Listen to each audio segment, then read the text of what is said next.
Assalamualaikum warahmatullahi wabarakatuh. Salam sejahtera. Saya Fitiyah Hanania binti Muhammad Fikri dari Sekolah Kebangsaan Jalan Duri 1, kod sekolah WBB 0058. Saya merupakan seorang pengawas sekolah. Saya amat tertarik dengan sebuah buku cerita yang bertajuk Sahabat Sehidup Semati.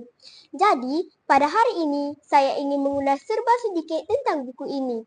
Buku ini ditulis oleh Hamdan Muhammad Ali dan diterbitkan oleh Goodwill Publications. Buku ini bergenre buku moral dan berpengajaran. Ia menceritakan tentang kura-kura dan katak yang bersahabat.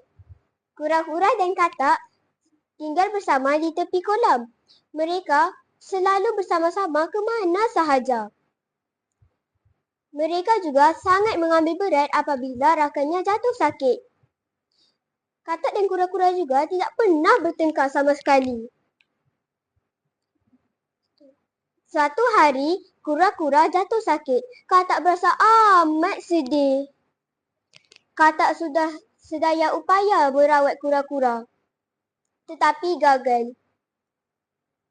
Kemudian, katak terjumpa dengan seekor kangaroo yang pandai berubat. Katak pun mengajak kangaroo untuk ke rumah kura-kura. Namun, sesampai sahaja katak dan kangaroo di rumah kura-kura, mereka dapati kura-kura telah pun mati. Alangkah sedihnya katak melihat perkara itu.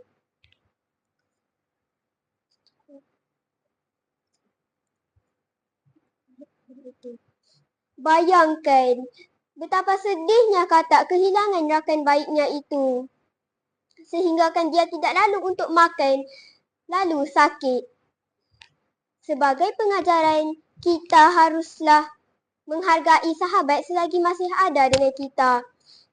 Janganlah kita sakiti dia.